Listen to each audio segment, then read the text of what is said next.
오늘 하나님께서 우리에게 주신 말씀은 요한복음 21장 15절에서 19절입니다.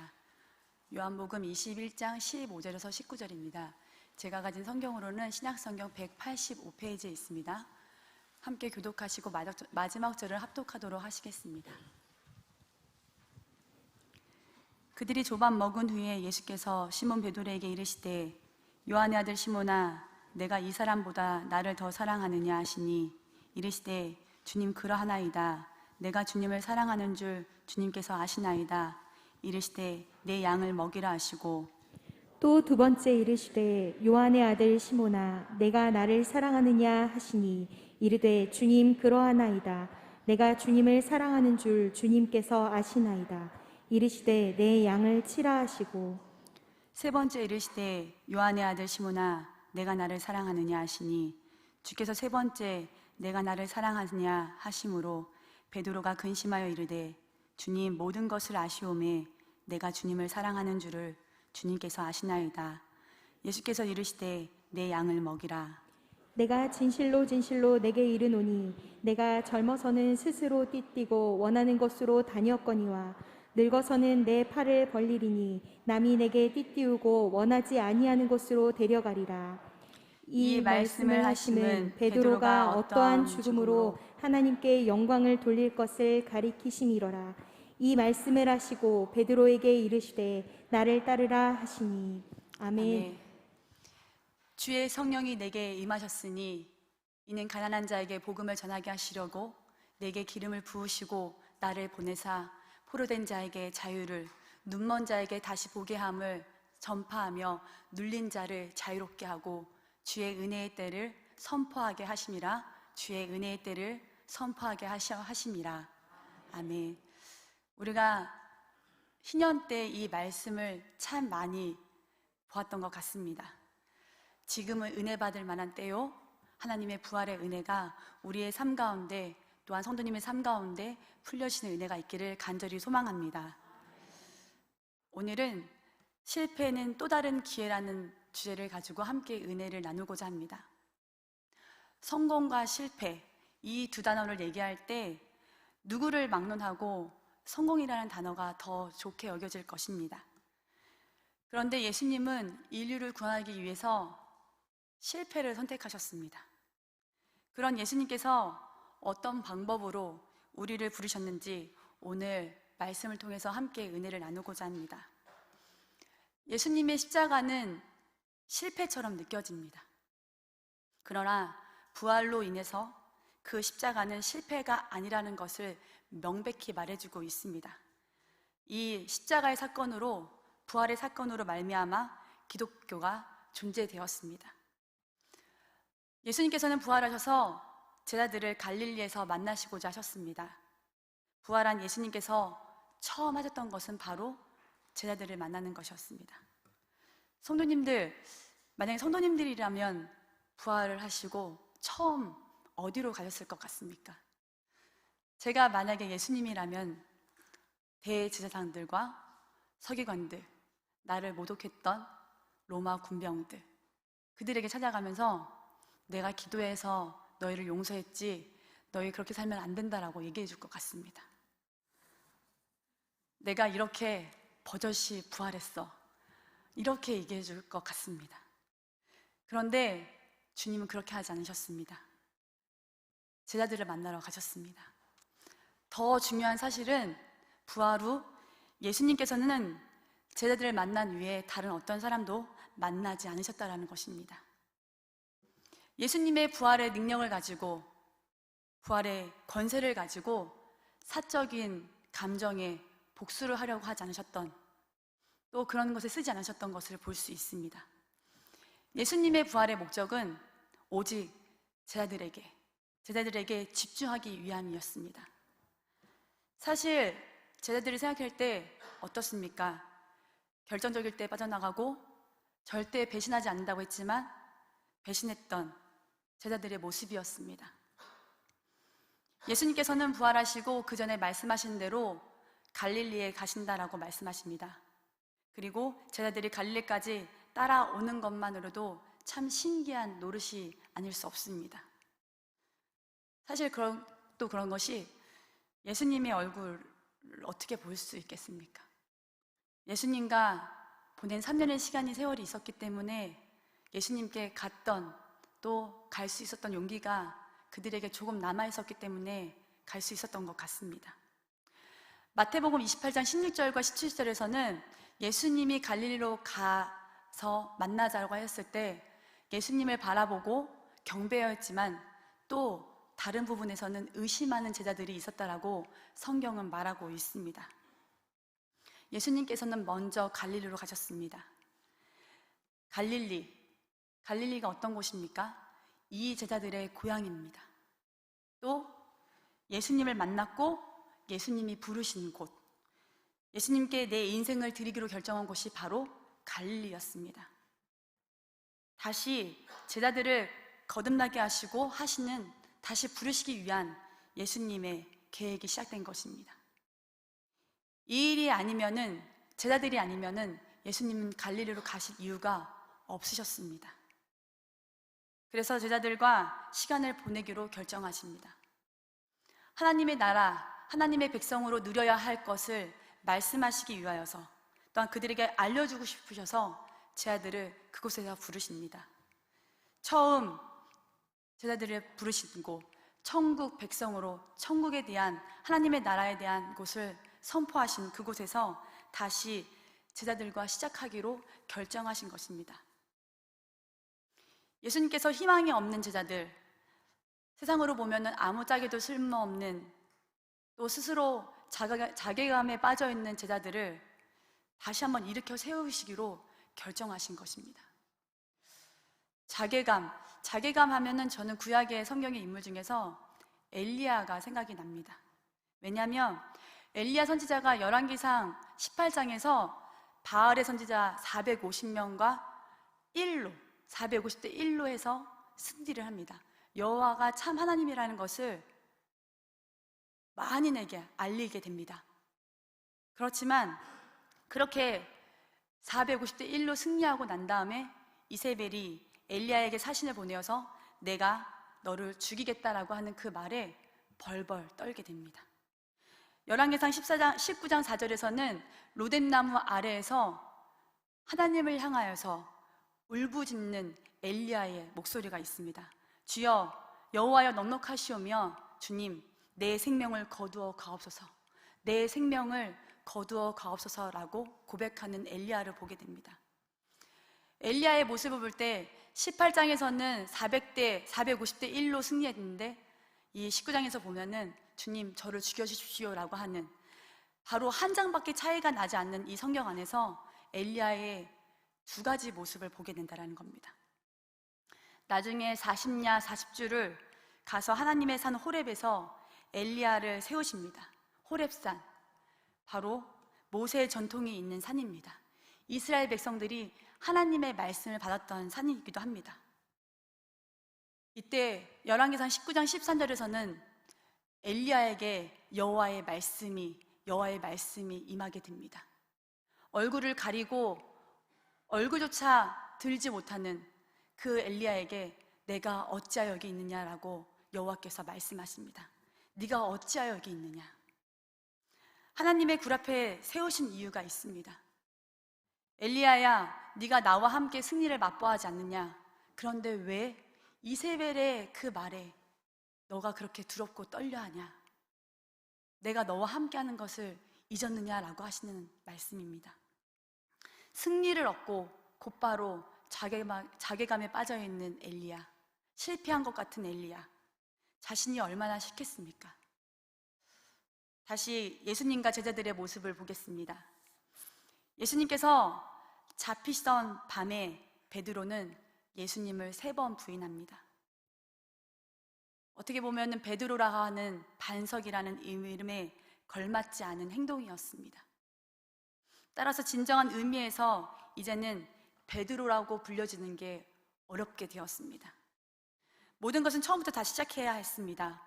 그러나 오늘 본문은 베드로를 부르실 때 베드로가 자격이 없다라는 것을, 또 나약함을 들추시기 위함이 아니라 이제는 나약한 그 베드로의 그 상태를 다시 한번 받아주시고 새 소망을 주시겠다라고 하는 것이 오늘의 본문의 말씀입니다.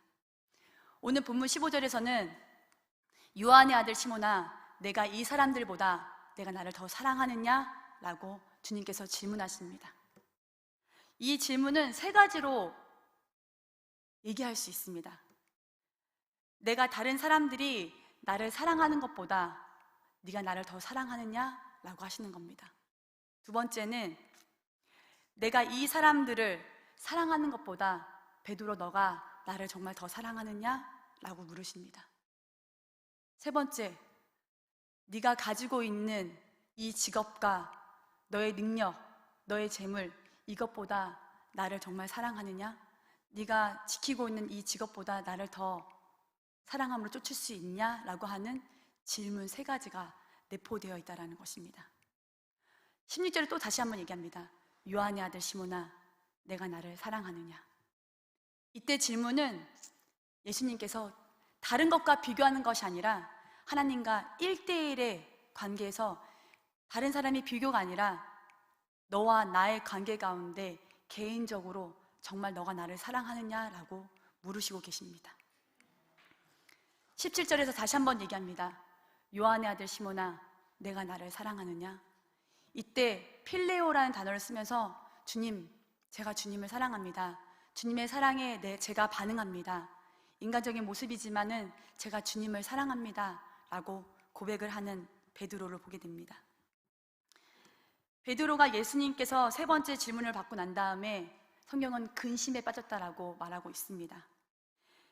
베드로가 근심하게 된 이유는 사랑하느냐의 질문 세 번 반복했을 때 어쩌면 자기가 3번이나 주님을 부인했던 자신의 모습이 생각났을지도 모르겠습니다.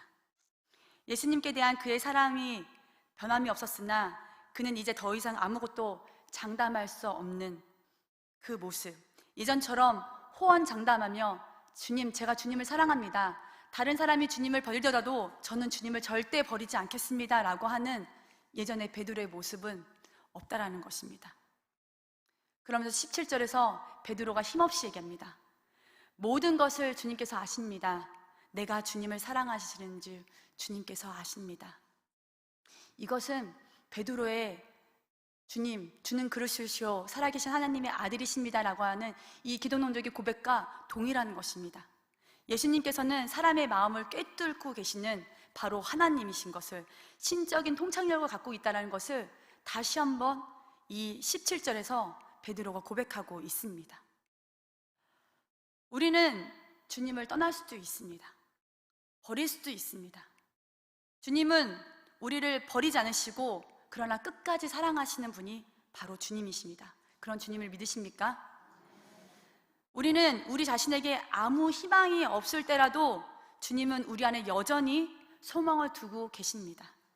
그분은 우리를 다시 쓰시기로 결정하시고 다시 사랑하시기로, 아니 사랑을 절대 접지 않으시는 분이십니다. 베드로가 이렇게 생각할 겁니다. 주님께서 받아주시는구나. 실패를 거듭했던 나를, 또 우리를 불러주시는구나. 주님은 왜 제자들을 다시 부르셨을까요?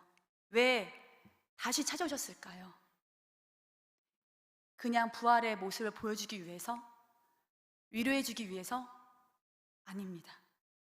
주님은 원대한 일, 큰 일을 제자들을 통하여서 이루시기 원하셨던 것입니다.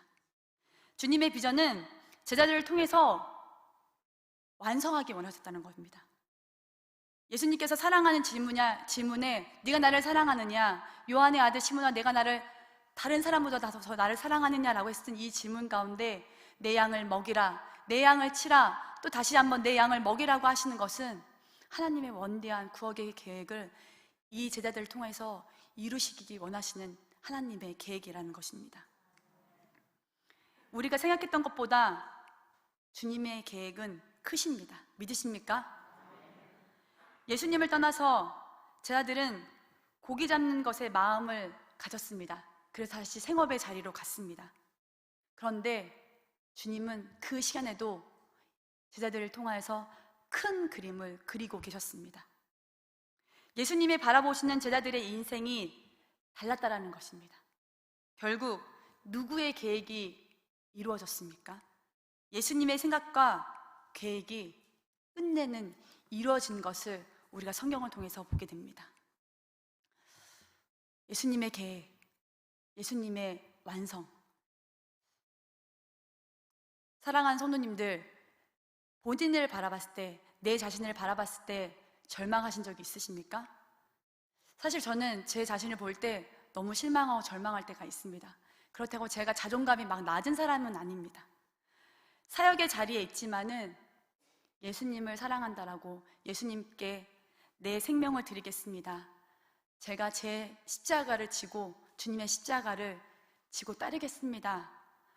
이런 고백이 아마 저와 저를 비롯한 모든 사역자들에게 있을 것입니다. 아니, 하나님께 헌신된 성도님들의 삶이라면은 이런 고백이 분명히 있을 것입니다. 이런 고백했던 시절을 생각하면 지금의 제 모습을 생각하면 지금이 더 믿음이 없나라는 생각이 듭니다. 주님, 제 상황이 아시죠? 저를 아시죠? 저의 형편을 아시죠? 저의 자녀가 있습니다. 전 혼자가 아닙니다. 제 자녀를 또 보호해야 되지 않겠습니까? 라고 하는 나의 한계를 느끼게 되고요. 어쩔 때는 연약함을 보게 됩니다. 넘어지고 실수하고 또 좌절하고 이것을 반복하고 있는 내 모습을 보면서 정말 과연 남은 자의 삶을 살 수 있을까? 끝까지 이 믿음의 경주를 믿음으로써 지켜낼 수 있을까? 제 자신에게 질문하게 됩니다. 저와 같이 이런 질문 앞에 넘어질 때가 있는 분들이 있으십니까? 저는 있을 거라 생각합니다. 고민하고 계신 분들은 분명히 이런 고민을 하고 계실 거라고 생각합니다. 우리 자신을 보면은, 내 자신을 보면은 소망이 없지만, 사랑하는 성도님들, 주님의 계획을 기대하시는 저와 여러분이 되기를 소망합니다. 지금은 모릅니다. 지금은 모른다는 겁니다.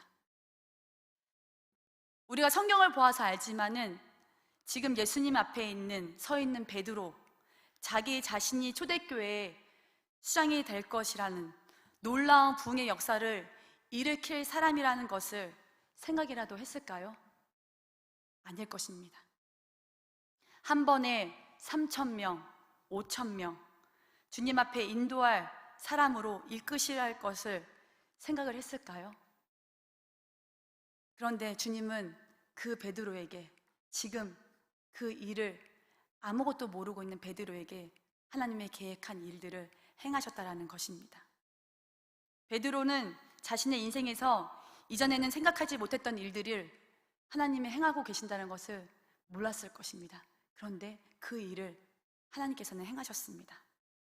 예수님을 부인하고 베드로의 위치에서 다시 고기잡이 시몬으로 돌아온 그의 모습, 그의 삶.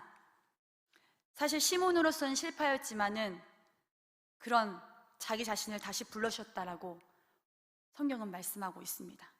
처음 부르시는 그 장면에서 나를 따르라, 나를 따르라 하시는 그 장소에서 다시 한번 내가 너를 사람을 낚는 어부가 되게 하였다라고 다시 부르시는 예수님을 보게 됩니다. 그때 시몬이었던 베드로를 이제 다시 베드로로 부르시고 계십니다. 실패, 하나님의 부르심을 받고 다시 원위치가 될 때가 있습니다.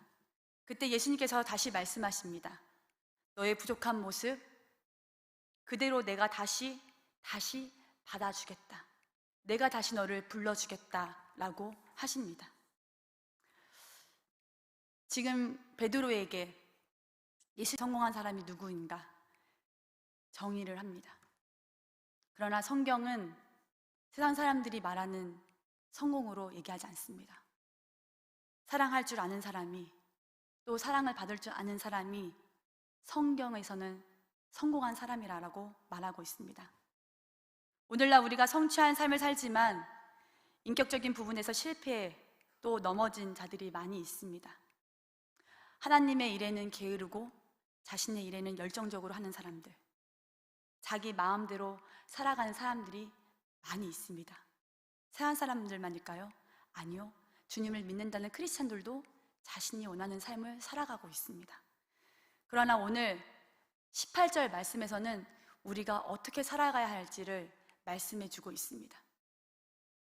베드로에게 내가 젊어서는 스스로 띠띠고 원하는 곳으로 다녔지만 늙어서는 내 팔을 벌리리니 남이 내게 띠띠우고 원하지 않는 것으로 너를 데리고 갈 것이라 라고 예수님께서는 말씀하십니다.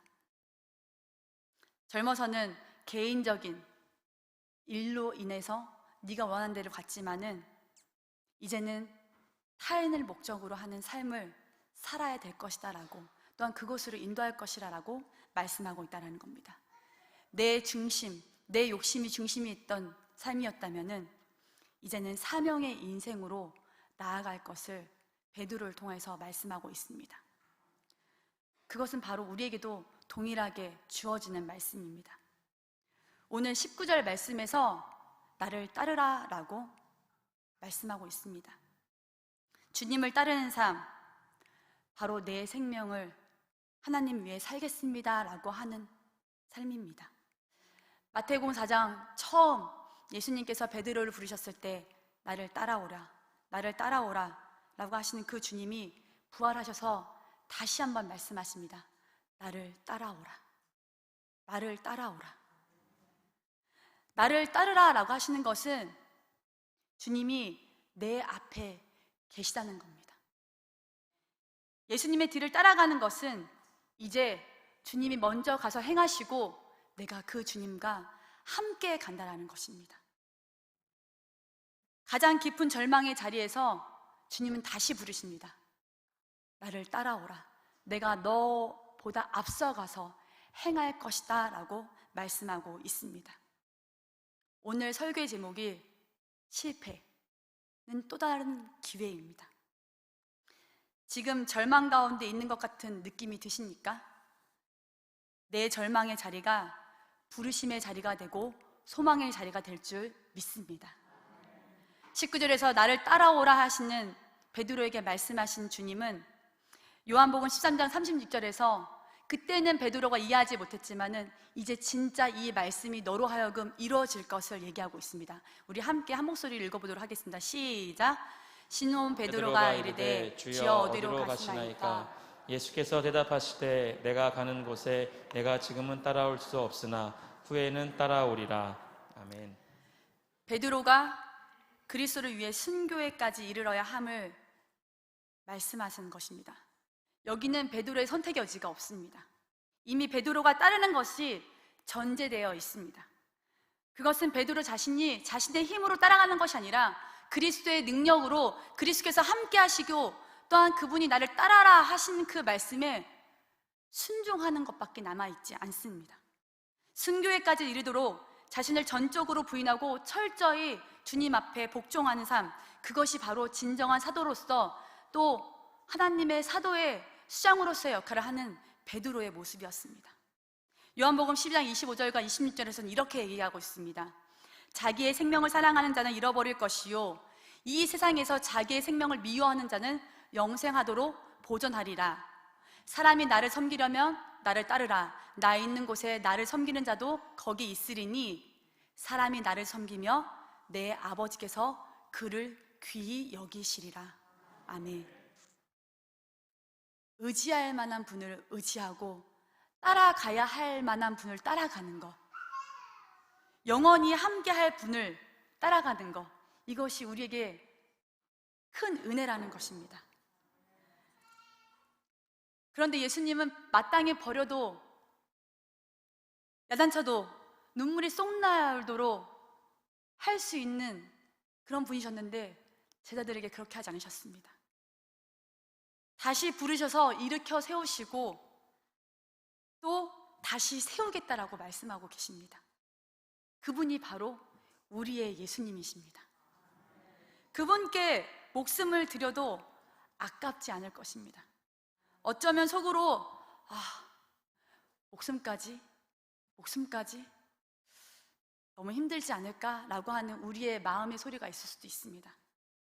이것은 우리의 힘으로 하는 것이 아니라 그리스도께서 우리에게 주시는 능력으로 가능케 되는 것입니다.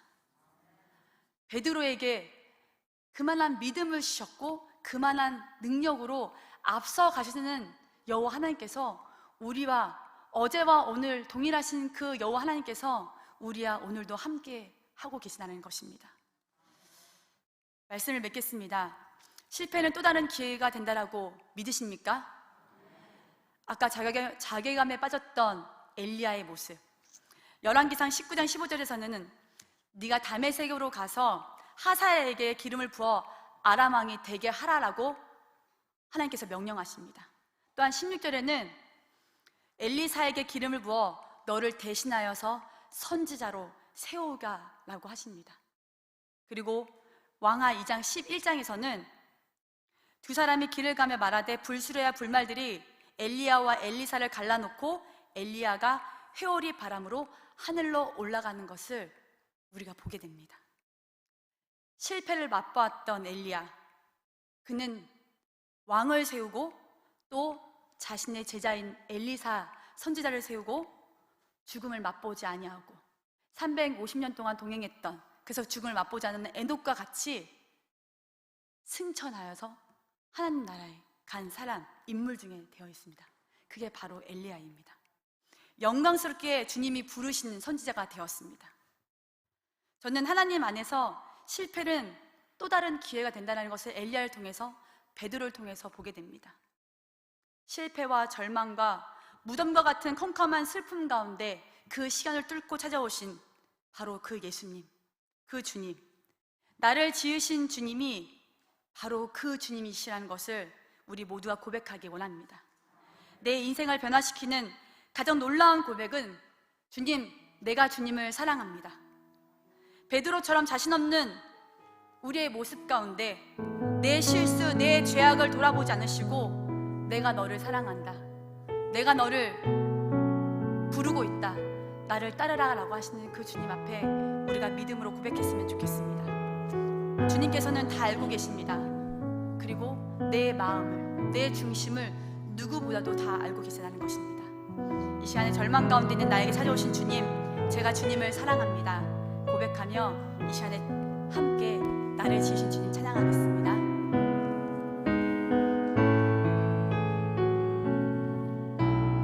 나를 지으신 주님, 나를 지으신 주님, 내 안에 계셔 처음부터 내 삶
시간에도 나에게 찾아오셔서 주님 말씀하십니다. 내가 너를 사랑한다. 내가 너를 사랑한다. 주님, 이 시간에 주님 제가 사랑합니다라고 고백하기 원합니다. 아버지, 절망 가운데 나에게 찾아오신 주님, 내가 주님을 정말 사랑합니다라고 고백하기 원합니다. 이 시간에 주여 한번 부르시며 하나님 주님 사랑합니다라고 고백하시는 저와 여러분 되기 원합니다. 기도하시겠습니다.